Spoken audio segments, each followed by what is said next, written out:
Welcome to Everything Change, croeso I newid popeth. 10 days of talks, conversations, readings and performances about creativity and adaptive thinking in response to the climate and ecological crises. When it comes to drastically reducing emissions of greenhouse gases and protecting biodiversity, we largely know and have known for a long time what we have to do. The challenge facing us now, therefore, is perhaps more one of the imagination than of action.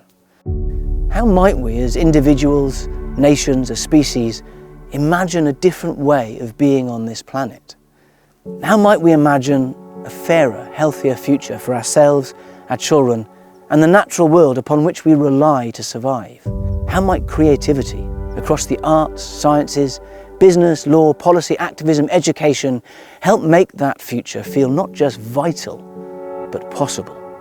These are some of the questions that we'll be exploring in Everything Change, through artistic provocations, events with two of the world's leading writers, and 7 interdisciplinary conversations across 7 crucial areas of change: money, food, water, energy, justice, story, and change itself. Our hunger for energy to heat us, cool us, move us, produce our goods and build our homes has precipitated the current climate and ecological crisis. So in a sustainable one planet world, what does the future of energy look like? How will we travel? Will our homes and offices continue to be energy drains, or will they become clean energy producers? Will we reach net zero, and if so, how quickly? Thank you for joining us for another Everything Change panel discussion. With environmentalist and sustainable business pioneer Andy Middleton as our chair, this is Changing Energy.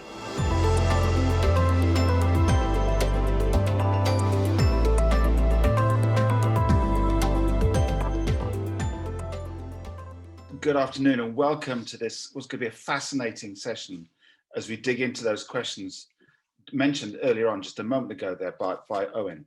And it's particularly relevant that we're talking about this topic of energy because today's headlines from the UK Climate Change Committee show that we're less prepared for what's coming than we were even 5 years ago. So we've got to radically change our thinking, both about the way that we work and the way that organizations work and the way that we work together to really get our heads around what appropriate ambition looks like in the world of changing energy. And we're going to be doing that today with the help of 3 expert panelists who are bringing different thoughts from the world of energy and transport, from buildings and from ecosystems, to bring different perspectives to some of these really critical questions. But to get us going and start the brainwaves thinking in different ways, we're going to take a couple of minutes to listen to a provocation, an artistic provocation from Suzanne Dhaliwal's piece, Oil and Water. They say oil and water don't mix, but I have seen the water soaked in oil. From the delta to delta, the rainbows of oil sit upon the waters. From the Alberta tar sands in Canada to the Nigerian oil fields, the scars of oil slit the waters in half. Energy moves through pipelines, tides, waterways, visibly and mostly invisibly, through the ether, through the air, and through the power systems that hide the capital, scraping the bottom of the barrel. The Thames is so far from the oil fields. What has it got to do with these colonies? Everything. The water, the settlers that travelled, the decisions that continue to keep going, business as usual, even if it costs us life itself.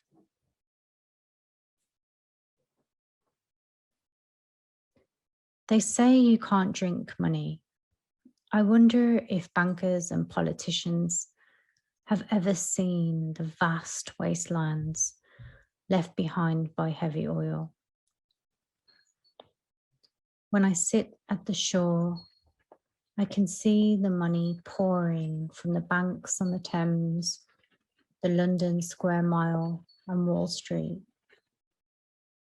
Do they know that once where is now toxic flooding was once the incalculable beauty of the boreal forest?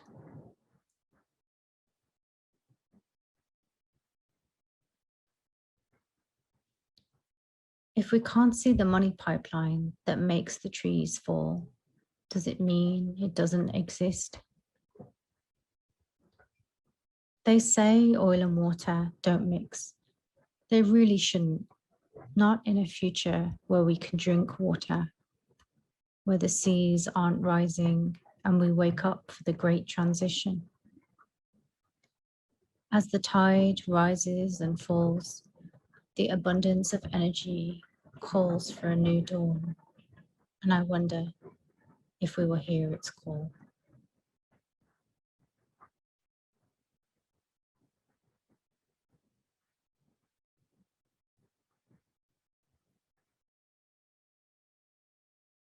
How do we put value on the incalculable beauty of forests? How do we see the money pipeline that stretches from our pensions and our daily purchases to the consequences of those around that vast wasteland of oil? To help answer some of those questions and from different perspectives, it gives me huge pleasure to introduce our three panelists. First up is Dr. Ellie Standen, who's currently investigating ways to restore damaged climate systems, particularly relevant in terms of what we've just heard in that provocation. She works at the Centre for Climate Repair at the University of Cambridge and has got a varied background, which I'm always in favour of, bringing different backgrounds together, working on climate change from perspectives of low carbon consultancy, hydrogen transport and energy systems, as well as working as a civil servant around energy taxation. And she's also got a PhD in geophysics, which is a great way, as anyone knows, from learning about how systems work when you look at how the systems pieces work there together. Next up is Jo Clarke. Jo's an architect currently working as a design manager at the Specific Innovation and Knowledge Centre at Swansea University, where her role is supporting the design and delivery of active building projects, which combine solar regeneration and energy storage to reduce the overall impact of energy consumption and carbon emissions on buildings. They work with housing associations and governments to rethink the role of houses in energy. And then last up is Samiya Selim, Dr. Samiya Selim, who's a marine scientist working in the interdisciplinary fields of environmental conservation, climate and sustainable development. She's working currently as the director of the Centre for Sustainable Development at the University of Liberal Arts in Bangladesh, and also doing a postdoc at ZMT Leibniz Centre for Tropical Marine Research in Germany. And her current work is focused on natural resource governance in coastal Bangladesh, climate adaptation, and addressing equity in the blue economy development.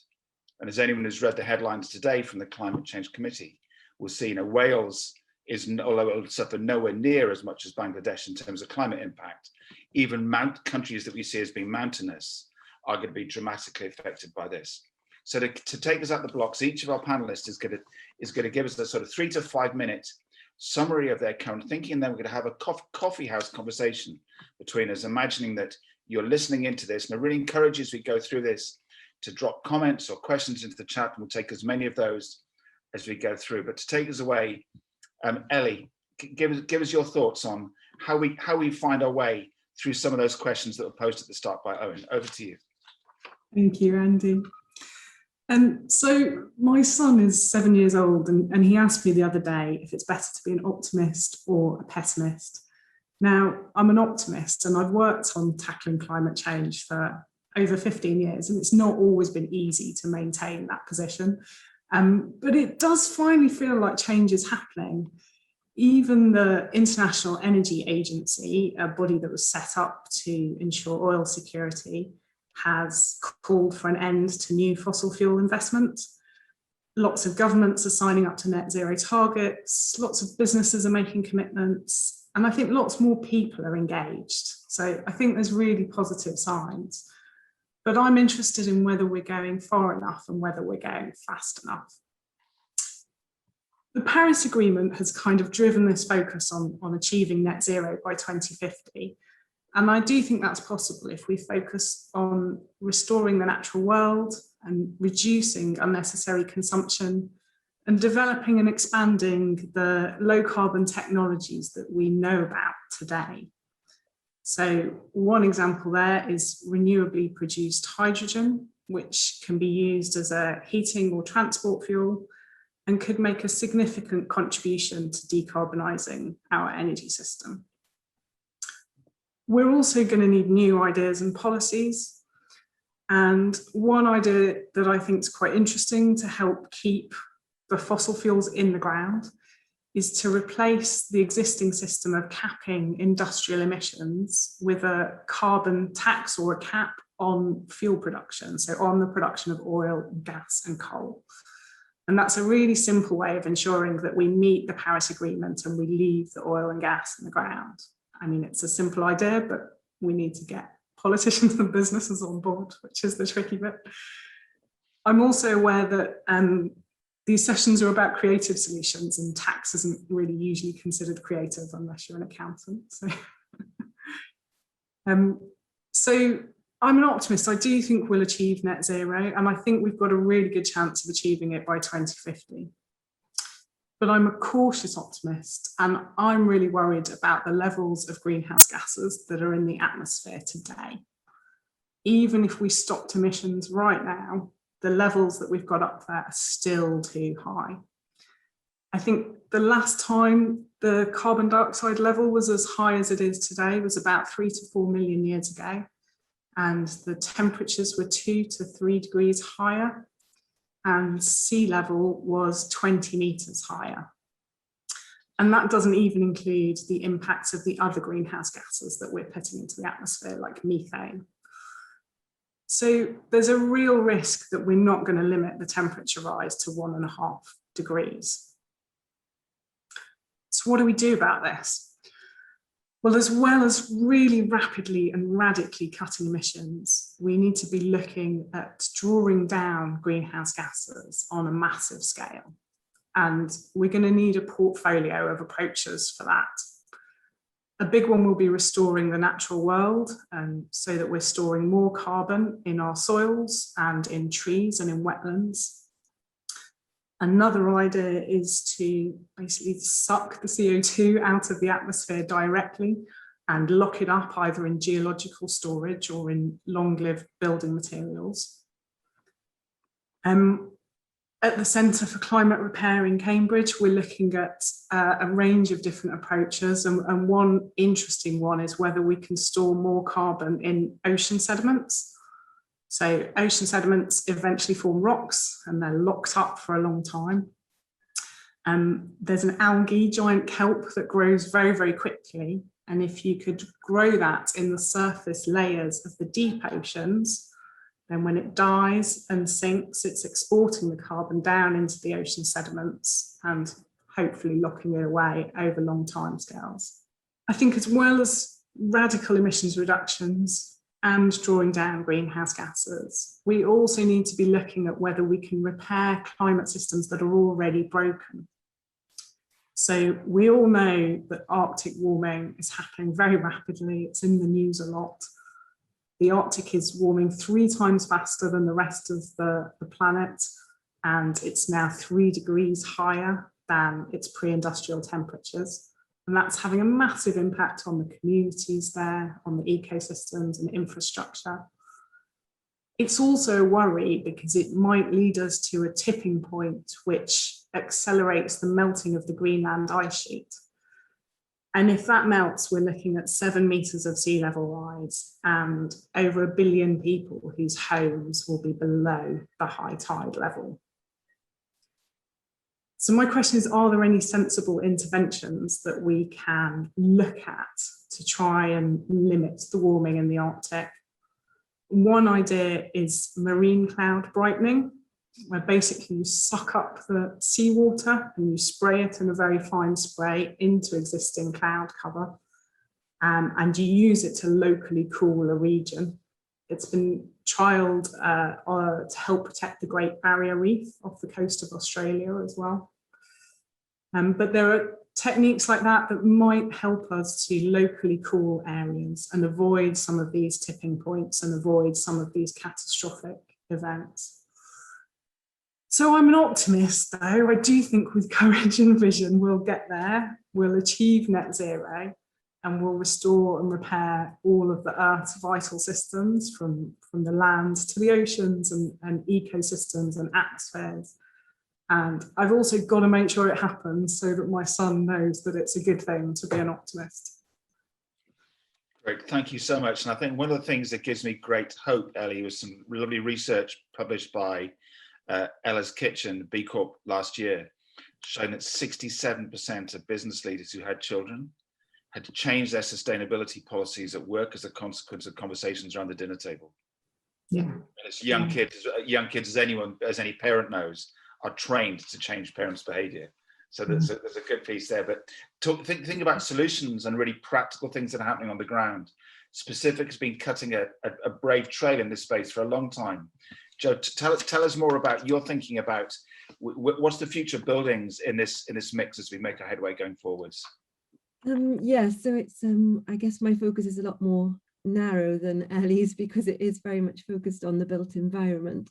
But for me, I think the most significant challenge we face is the decarbonisation of the energy that we use to heat our buildings, particularly our homes, and particularly when dealing with our existing housing stock in the UK. Currently, 22% of total carbon emissions from the UK come from our homes. That includes providing hot water, powering our appliances and devices, as well as the heating and cooling. And decarbonising heating is especially challenging for us here in Wales, because we have the oldest housing stock in the UK. 26% of Welsh housing dates pre-1919. And this means retrofitting much of our existing housing stock is difficult and in some cases unviable, maybe due to excessive costs or due to the nature of the buildings. And the Climate Change Committee has recommended that all homes should have an Energy Performance Certificate or EPC rating of C or above from 2028 in order for us to reach net zero by 2050. But a recent article that I read, which talked about EPCs, stated that 1.7 million homes in England and Wales with a current EPC rating between D and G cannot be improved to reach a C rating, which I think is quite worrying. And in Gwynedd in North Wales, over 77% of homes have a rating below D. And the same research predicted that this could only be reduced to 22% if all recommended improvements were made. So there are many challenges, I think, for us to switch to low carbon energy and technologies in buildings. These include things like costs, the cost of replacing all gas boilers or oil heating systems with low carbon solutions, consumer behavior, skills, supply chain issues. So, you know, are there enough heat pumps to enable us to replace all the gas boilers currently, or enough skilled installers? I think these are some of the challenges that we face. In terms of solutions, I think the most impactful solution that we can make to this challenge is to adopt an energy flexibility approach. So this combines local renewable energy generation and energy storage with smart control strategies that enable buildings to have a flexible relationship with the grid, and also to maximize the amount of low carbon renewable energy that we can use. But it also eases pressures on the existing grid infrastructure and reduces costly and disruptive grid upgrades that would be needed. I think energy storage is the key to this, as it enables electricity to be drawn from the grid at times of lower carbon intensity, for example. That is when the grid energy mix is largely coming from renewables, such as wind or solar or tidal, for use at a later time of day when carbon intensity may be higher. And conversely, energy storage can be programmed to export energy to the grid when the grid carbon intensity would otherwise be high. So when energy is consumed is becoming almost as important as how much energy that we're using. So I think the approach we need to take, and what we're aiming to achieve with our active building concept here at Specific, is to reduce the amount of energy that we use, and at the same time reduce the carbon intensity of that energy that we're consuming. And there isn't one solution to this. It's a combination of things that we need to happen. So things like constructing thermally efficient and airtight buildings, taking this flexible approach to maximize the use of low carbon energy, using energy efficient building services equipment, crucially installing and commissioning our building systems properly, which I think could have massive savings for us. And then monitoring our building energy performance and using the energy and comfort data that we collect to drive best operation and optimization of our buildings. And ensuring that building users understand how a building should operate, as well as making sure that they have an awareness of their energy consumption and also how their behaviours can impact on their energy usage. So we're seeing an increase in available demand response solutions now, which are combining with a growing number of distributed energy resources such as rooftop solar, battery storage and electric vehicles. And these are creating new opportunities for buildings to act as virtual power plants. Just this morning, I was reading about a domestic demand side response project that's just finished. It's a pilot project in Wales. And it was led by a company called Cero and Passive Systems, two companies. And this demonstrated a 25% reduction in energy bills from homes, as well as carbon emission savings by adopting this demand side response solution. And just to finish, a recent carbon trust report called Flexibility in Great Britain was published last month. And this found that embedding flexibility in the UK electricity system could deliver up to £16.7 billion in savings every year by 2050, just by adopting this sort of way of thinking. So I think we have a massive opportunity to save money as well as carbon using this approach. So I think it's quite an exciting way to look at energy use in the future for buildings particularly.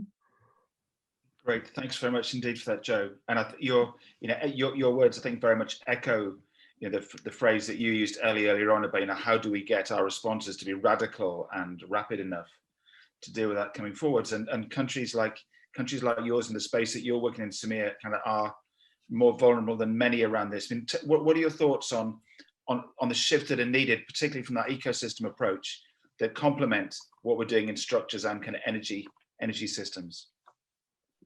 Thank you, Andy. So thank you again for having me on this session. It's been interesting hearing some of the other perspectives, not just today's, but on the money change and water change as we try and understand this complex climate society interaction. And that's really the point that I'm going to bring in. My first point that I wanted to talk about is coming from the front line of climate change in the areas where I work in coastal Bangladesh. And just wanted to bring to the table, so the communities that I work with are mostly artisanal fishermen, agricultural laborers, very much dealing with salinity increase, sea level rise, extreme weather events. But in terms of linking it up with solutions for how do we move to a low carbon society, we also need to understand that some of the ways that these communities are having to adapt or become more resilient in the face of climate change has been through, they need energy, they need that technology for solutions like early warning signals for cyclones or for digital transformation, so they can use science better to adapt to changing agricultural needs. So we have to understand that when we're talking about low carbon and when moving to more innovative ways of energy, hydrogen, solar, that it has to be affordable and accessible. So how we design use of an uptake of more renewable sources of energy and moving away from fossil fuels, we have to keep in mind that it needs to be able to reach to some of these hard to reach communities, some of these that don't have the infrastructure to take up some of the dialogues or discussions we're having on renewable energy. The other segment of society that I work with is in cities in Bangladesh. So I work on embedding sustainability in, we call it campus curriculum and community. And by that, so I'm working with this segment of society that are still very much, yes, they've heard of climate change, they know we need to reduce energy, but the narrative, it's still economic growth first. And then we'll think about this, climate literacy, and why we need to shift or why we need to have these solutions is still very much, I would say, not a priority, right? So we really need to build more on this climate literacy, as well as dialogues amongst the different. So obviously some great innovative stuff happening. I am, like Ellie, quite optimistic. I am surrounded by people, by students, by policymakers, who are in this dialogue of how do we, move to, for Bangladesh, solar, we're looking at offshore wind farms, we're looking at from biogas production. So, but the masses, it's still very much, economic growth driven. So, we really need to have more dialogues between the different sectors, businesses as well as the energy sector, but very much also with people who are working with sociologists, anthropologists. How do we motivate people to want to move to low carbon, because it's still very divided in different parts of the world. And also there is this narrative that we are the victims, in Bangladesh, we're not the ones emitting, we're not the ones polluting, why do we have to do anything? But Bangladesh, just speaking for Bangladesh, we're fastest, our economic growth is really high. We're rapidly now developing, we're moving into this away from low middle income to a lower middle income status, which has its own connotations of what that means. So we will be also part of that, the population that will be, buying air conditioners, moving up the economic ladder is still very much top on people's minds. So those conversations need to happen along with, what kind of technology or what kind of policies we implement on low carbon, to moving towards a low carbon society. And the other area that, again, we're just, as you mentioned in the news, we're 5 years, we're not even ready, prepared. We're less than we were 5 years ago. Just in the Guardian I saw a few days ago that, the G7 summit, that they're still pumping so much money into fossil fuels. Yes, we're pumping money into clean energy and clean technology, but we're still very much this talk of the growth is still very much linked to our financial systems and our social systems. So how do we move away from this kind of growth-driven society to a more redistributive design in society? And then there's lots of research on that, the donut economy, Kate Raworth, and several others. There's ways for us to look at the system differently, but until we start doing that and really going to more, questioning, disrupting the current system, we can make these, take these steps, but to really have this radical change, I think we really need to start thinking about, yes, different communities, that how they feel about energy and what their energy needs are, but at the same time, what is the narrative around why we need energy and growth. So just things to put on the table, and I'll go into more solutions and as we continue our discussions. No, fantastic. Well, to pick up on one of your points there about sort of campus curriculum and community, and one of the questions that's been raised in the Q&A around this idea of climate literacy or future literacy. Part of my background is in the world of adventure, taking people exploring around the coastline of Wales. And I've spent time on lifeboat crews and various other things. And one of the things that we've always been trained is that the best time to prepare for shit happening is before it does. So if you're prepared before emergencies, you've got a much better chance of dealing with them as they come. So just thinking about that role of both preparing people in organizations and in businesses and in education, I'd love to hear your thoughts, each of you, on if you had a magic wand, because this is that kind of event put on by Taliesin where you have special powers for an hour.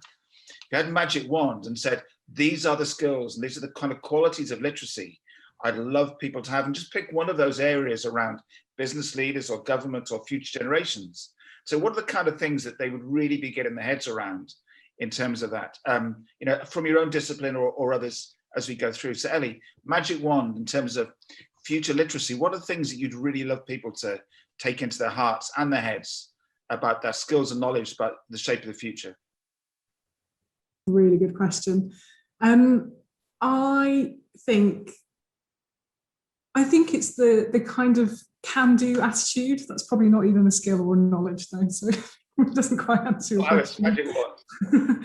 But I think certainly in business for a long time, you know, big change was too hard, and there might be a little division who was doing some research or some innovation, and that would kind of be put in the annual report and help them make a statement to the outside world that things were happening. I think increasingly now in some big companies, they really are looking at what their purpose is aside from making money, and having a much more kind of positive and open attitude to how the change is going to happen and what's going to happen. So, no, that's a great start. But I think that that kind of mindset shift about thinking about possibilities thing is absolutely vital. And you know, we come across many times in government, particularly where government will say we'd love to do that, Ellie, but we're risk averse. Whereas actually the kind of the ship of risk management in government is designed to stop change happening, not to make them agile to respond. But Jo, I mean, you've been coming across in this space that you're working in that's specific around knowledge and the gap between, I guess, knowledge and technology and action. What would be on your future literacy, carbon literacy wish list for any of those groups?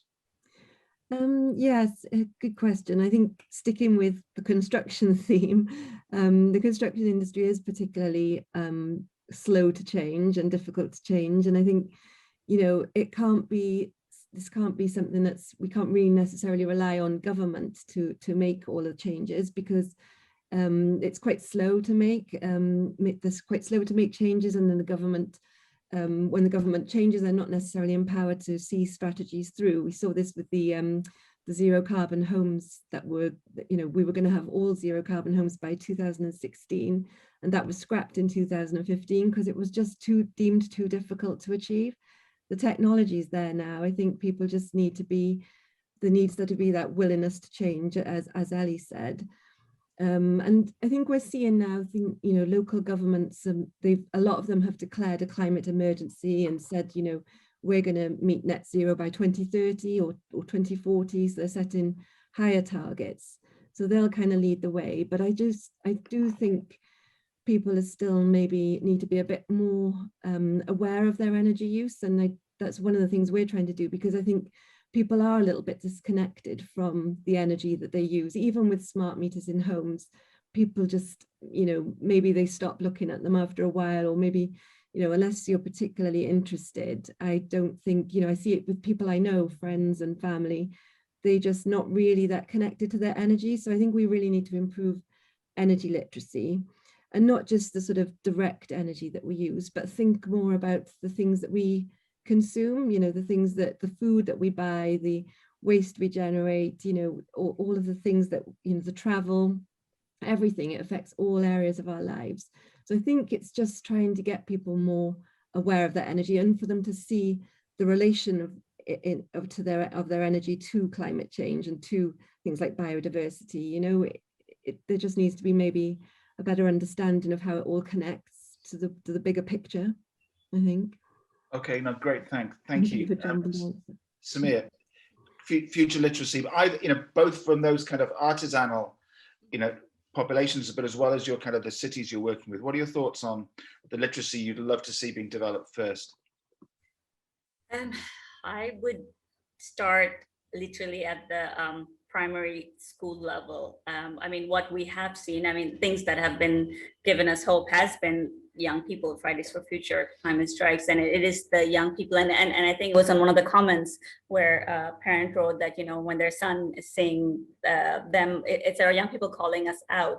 And I think we can really embed this in our curriculum, as exactly what Joanna said about linking energy with the food we eat, our transport, and then moving on, obviously primary school children learning, but then even as we, in the higher school levels, like looking at problem solving rather than, seeking jobs, like it's, moving away. So, and obviously radical change in economics, how economics is taught, economics 101 is still very much this like classical how of, everything, land, labor, it's trees are factors of production, nothing, not something of higher value. So we really need to go back to the, I don't know, whoever does curriculum, drawing board, and look at some changes in there. And I think that it's a more longer distance, and it's not something that will obviously have immediate impact, but that literacy needs to start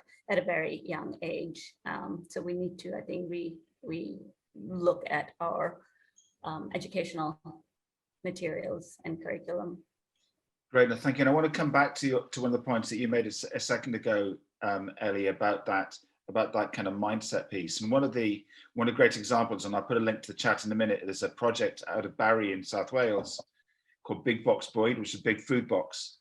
And it's a project started in primary schools where an amazing head teacher called Janet Hayward is she's set up fair share food boxes. So they're sharing surplus food from supermarkets to the communities that need fresh food, and also teaching every child food literacy and how to grow food. So they're taking it from a food and wellbeing perspective, but the goal is to take that into every school in Wales within the next 5 years. And she doesn't know how she's going to do it, but knows it's the right thing to do.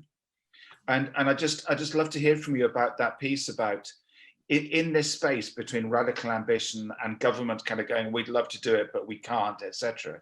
What's your experience, practical experience in the projects you've been running on the techniques that help people to kind of lift their ambition to that level where it gets at least on the verge of being radical and rapid enough that that others might learn and share from? Yeah, I think that's a really good question, and it's a really important point.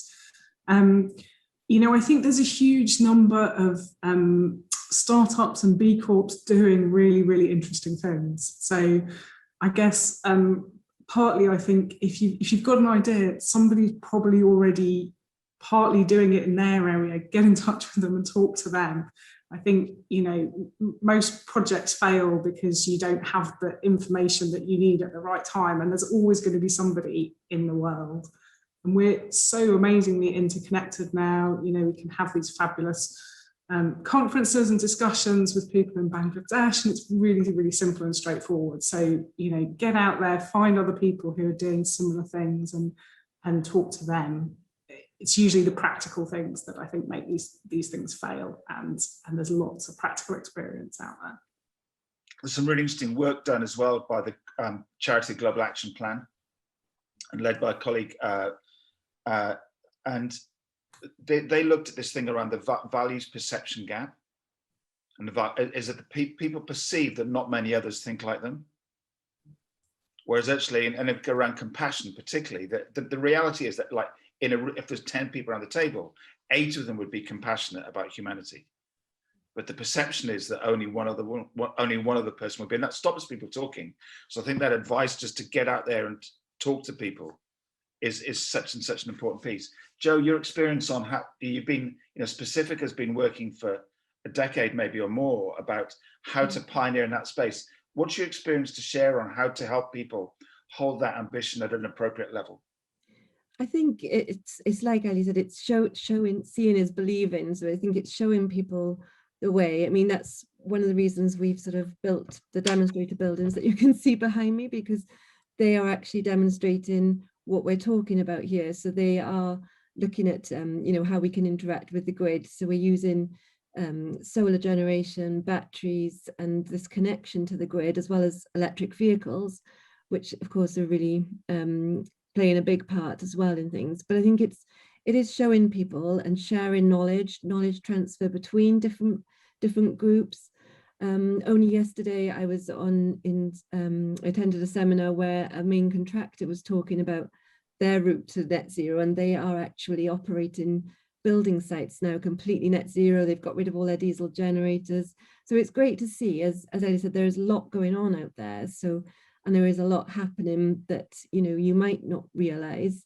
So I think it's about trying to, and it's one of the things we try and do at Specific really, is connect to different people, different organizations that we work with, and try and some of the products that we've shown on our buildings are new products that are developed by companies, because it's very difficult for them to get new products into the construction industry. So by showing that they work on our buildings, we're then able to support that company in growing, and also to show how, you know, you can use and grow local supply chains. We can make things in the UK. We don't have to, because I think that's part of it as well. We need to grow these sustainable supply chains.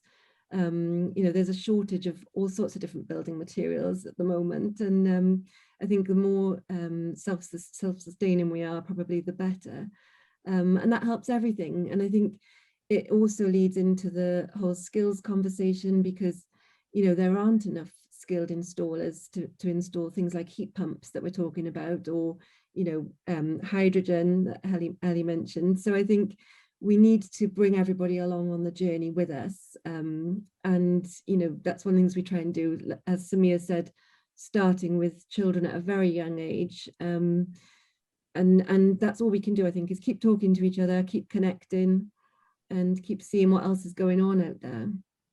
Samiya, just thinking maybe about a slightly more specific question, I suppose, about that role. You know, there's lots and lots of talk, as Jo mentions, around kind of climate emergencies, and we're talking the right talk.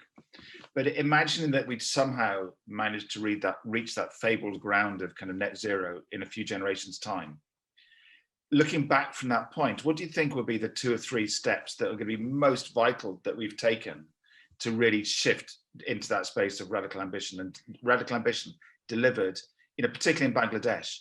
What are the 2 or 3 things that are most pivotal in releasing that power for change?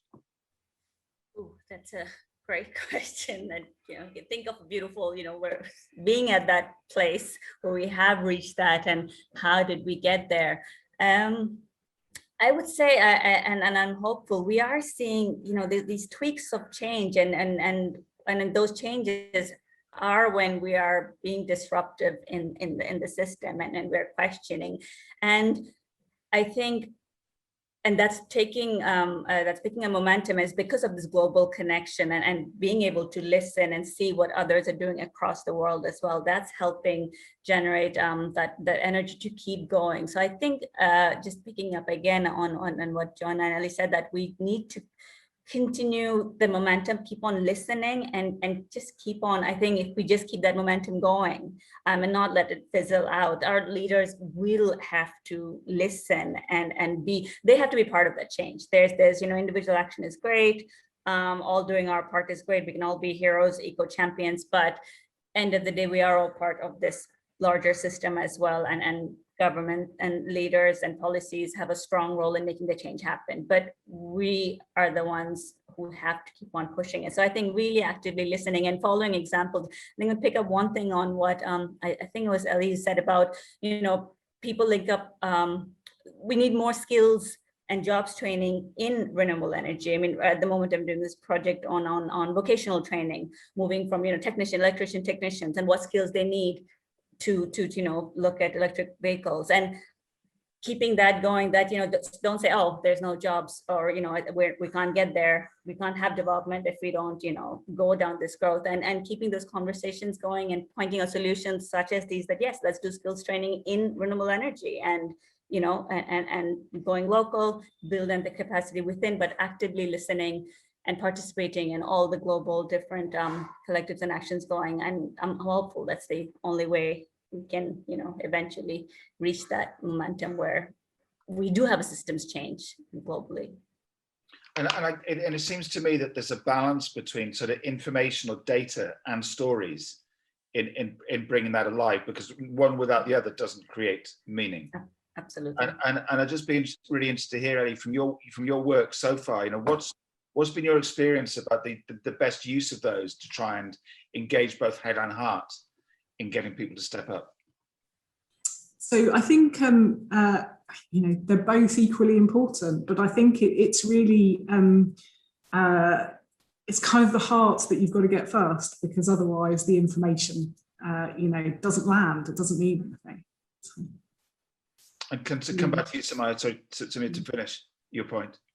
I think you've said my point, Ellie. It's well, you know, it's really what are those things that connects us, that you know, makes us want to. And I think it's getting those leverage points on what it is that will enable or make people want to join in this movement that you know, a lot of us are working towards, and yeah, it's just the stories. And I think that's why sessions like these, where we are talking to non-scientists or not people only working in their disciplines, and you know, looking outside the box and talking to other areas of work, other passions, other interests, but finding the common ground that will make us listen to each other as we work towards this common goal. Great. And so, Joe, one of the questions that's come up in the Q&A is around asking, how do we mainstream urgency? Because even though the language last year was very much around we've got a climate emergency, the action that we saw from councils and governments wasn't around that. It's been the continued investment in fossil fuels and so on, and you know, the evidence from the Climate Change Committee today showing that we're still less prepared. What are your thoughts on that pace around how do we create that shift in that space around mainstreaming urgency so that people get now does actually mean now and not 3 years down the line? Yeah, I think it's really difficult, because I think a lot of it comes down to, you know, money is one of the main things that sort of prevents things. I mean, we've been quite lucky in Wales that we've had the Welsh Government Innovative Housing Programme, which has really enabled a shift in thinking. And this is led really by the social housing associations, who are now building all their new housing has, you know, solar panels, batteries, electric vehicle charging, air source heat pumps. So they're all already doing it now and leading the way. But I think without that sort of, there needs to be more money invested into this, definitely, because that's one of the things with particularly in construction, with construction projects, is that people still have this capital cost to build a building, and there is no extra money for them to add, you know, maybe renewables or new technologies that might cost them a little bit more. Now, there's not this whole life thinking. People are not thinking long term, particularly in buildings. They're not thinking, well, actually, if we put this in now, it'll save us money over the lifespan of the building. Or, you know, they're not kind of relating the money that they're spending on buildings to the climate emergency necessarily. I think it's getting better. People are thinking about it. But although people want to do it, they're still sort of restricted by the budgets that they've got to build projects. And we, you know, as architects and others can try and influence this. We can influence our clients, but they've got to be able to see. And I think now with more companies sort of signing up for things like B Corp and setting their own net zero targets, I think that's going to drive things, you know, because they're going to have to change, and it'll have to become more about the cost of carbon rather than financial costs. But it's still difficult at the moment. You know, I was watching a program last week, which was just one of these sort of home improvement programs, and the architects had suggested that they use timber filled for the extension, and they ended up using the traditional build because they couldn't find a local builder who was willing to building timber. You know, and that's a very straightforward swap that people weren't ready to commit to. So I think there's a nervousness around doing anything new, and there needs to be investment in skills, investment in training, and there needs to continue to be this sort of collaborative effort between government, industry, and academia. I think it's the only way. It's a collaborative effort between everybody to try and sort of emphasize the need for this change now. I think although people are aware of the climate change, they've still got their budgets. They still need to build to them. And certainly the work that we've been, you know, investigating, there's one of the projects I'm working on, is called Wales Transition Lab, and we're working on a country scale lab around the intersection of food, health and nature. And not surprisingly, the farming sector has never ever spoken to the health sector. And you know, very little of the food that's fed in hospitals to patients comes from Wales, and all of these kind of things. So I think it seems to be a missing calibration of the boundaries of what's possible. Mm. Yeah. And one of the examples again in the space around food and, you know, food waste as as many as you'll know, but the audience may know about, if food waste was a country, it'd be the third largest emitter of carbon in the world. Mm-hmm. And yet there's a project, apart from Big Box Boy, there's another lovely supermarket project called HISBE, which stands for How It Should Be, based in Brighton. And they put 11.5 times the benefit into local communities in a store that's half unwrapped than the big box supermarkets do. And I get really excited about what can happen when you take specific models around high-tech housing and think about the way that we repurpose the way that we live. But coming on to that way we live piece, one of the questions on the kind of the flyer for the event was around how we travel or how we consume, or what's the future, and how much, and it's always seems to be around how much we've got to give up to live in this sustainable way. What are your thoughts each on how do you balance that in conversations with people about, have we got to give up the future and live in hair shirts in a future of cold discomfort, or can we really live forward to a place that's highly cultured, comfortable and thriving, both in Bangladesh as well as Barry Island? Ellie, what are your thoughts? How do you tell that story about the balance between comfort and progress? Yeah, it's an excellent point. I agree completely with your latter point, Andy, that we can live in comfort and in highly cultured, very interconnected environments that all of the world can access. We have to rethink the way that we live, and the consumerism on the scale that it has been over the last 30 or 40 years certainly can't continue in the same way. So things have to change. And I think it is about people's mindsets and reevaluation of what's really important in people's lives and in the world. And one of the silver linings from the pandemic might be that people are starting to reevaluate what's really important to them. But I don't think the future looks like a kind of hair shirt thing. I think it'll be a mix of changing the way we live and new technologies. So you mentioned travel. It's possible to do zero carbon travel by train today. We can do that. We can roll that out across the world. We might need to fly less, or at least fly more slowly. And there are airships that people are exploring that could help us with freight and help us with slow travel. And I think that's one of the really interesting things, is that a lot of these new solutions are actually old solutions that we kind of dropped when we found petroleum. So yeah, that's my... Great, thank you. And again, Samia, thoughts on that space about, particularly, I guess, for some of your artisanal, your farmers and your labourers in that kind of coastal area, who are rightly aspiring, in a fast-growing economy, to a different kind of life. But how are the conversations going in Bangladesh around that balance between progress and conservation?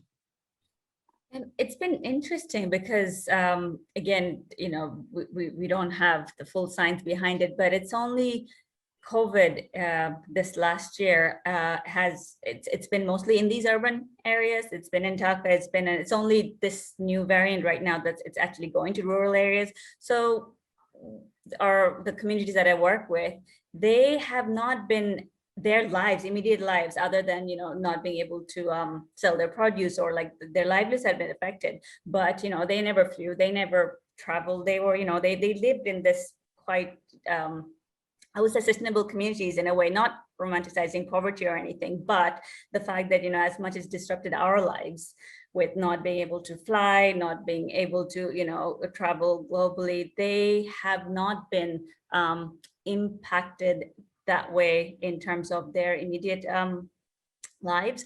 But it also highlighted the fact that when COVID happened and you had all these lockdowns, and they're not able to sell their produce and link up with markets, that really got disrupted. So then that brings again, what kind of transport and energy we need to design in the new normal post-COVID world, if there's such a thing as post-COVID world, where we take that into consideration. So two things here. One is that all of us whose lives have been changed, and being in these traveling more locally. And I think those are things we should actually harness and pick up more on. A lot of people are doing now rooftop gardening, traveling within Bangladesh, and we should take those opportunities and build on that. So these are ways that you can be comfortable, have a good life, and also be low carbon. But at the same time, we do need to think of better connections with these rural communities, because it has really hit them. So it's a bit of both having to consider. Yeah, and I think what's interesting is that it seems that often when in conversations about what we've got to give up, that we sometimes pretend that the world that we've got now is perfect. So in Wales is a country of 3 million people or so, the gross cost of mental health is £7.2 billion a year. And there's some really interesting things. To your point, Ellie, some research done by a circular economy researcher called Lucy Chamberlain showed that people who decluttered their lives improved their mental health. Not surprisingly, and took up hobbies like gardening or whatever else it is. So I think there's some really interesting and nuanced relationships between recognizing what's broken about the way that we are working now and actually those different choices going forward.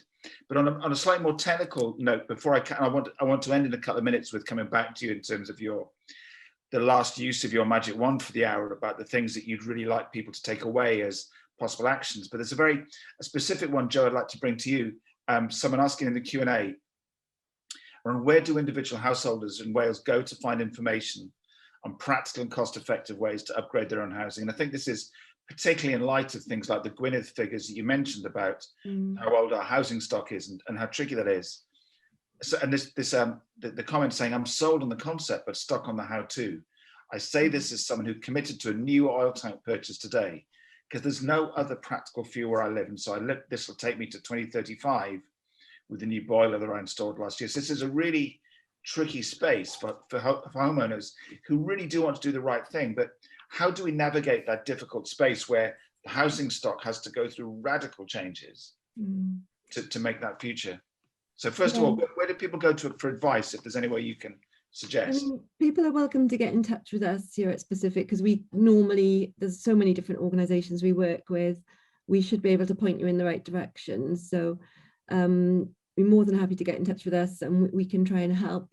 And then there are places like the Energy Savings Trust. The Innovative Housing Programme is more, that's something that, sort of companies bid into. So that's more, I suppose, bigger scale. It's for not for individual properties. But yeah, by all means, get in touch with us. One of our business development team will be able to help, I'm sure. But yeah, it is quite challenging because, as I mentioned, a lot of the existing houses are not necessarily, or it's not easy, not cheap to retrofit to sort of bring them up to the right standard. But there are a growing number of companies who are able to help. So yeah, I think there isn't an easy solution. Every house is different because there isn't one solution for each house. It depends where you live, what type of house it is. So yeah, I suppose I would just say get in touch, and we'll try and help. Great, and I'll put a couple of links in the response to that so they can follow up. So to bring us up to the hour, magic wand. This is a huge challenges as we kind of balance both the need for kind of a global solution, which it's been highlighted by COVID as much as anything else, and is recognizing we can't do this in isolation. But to how to balance these kind of radical and rapid responses that are needed for climate with practical actions that people can take on a kind of day-to-day basis. So when you're talking to people in the face of, yes, but what can I do? This is so big, what difference can I make? What are the things that you most often say to people and they go, God, that does make good sense? What are the recommendations that you'd love people to take away from this event that can make a really big difference? Ellie? Yeah, so there's kind of a long list. I think for me, the top one is be an activist, write to your MP, get governments who care about this. And if I can have a cheeky extra half point as well, kind of vote with your money, move your pension pots if you're lucky enough to have them away from fossil fuels. Fantastic. And I think, and the bit I'd add to that, I think, is offer politicians your help. So what can I do to help you? And I think catch them doing things right as well, so that you can reaffirm that good behaviour. Joe, your top list of things to do doesn't have to be housing related, but all the things, actions that people can take. I suppose, yeah, the same that Ellie said applies to your energy companies, choosing energy companies that mainly use renewable energy sources. I think really assess your lifestyle in terms of consumption and energy use. Think carefully about the things like the food you're buying, where you're buying it from, is it produced locally, is it in-season food, buy food with less packaging, those sorts of things. And thinking about, you know, as well, travel and recreation, what you do for those. As Samiya said, you know, gardening is a great one because that's great for your mental health, as well as for biodiversity. So there's all sorts of things that you can do, and I think the list is long, but yeah, try and generate less waste. There's loads that you can do, but Great. Just be more aware of it, I think. Great, thanks, Samia. And Samia. All that Ellie and Joe said, definitely.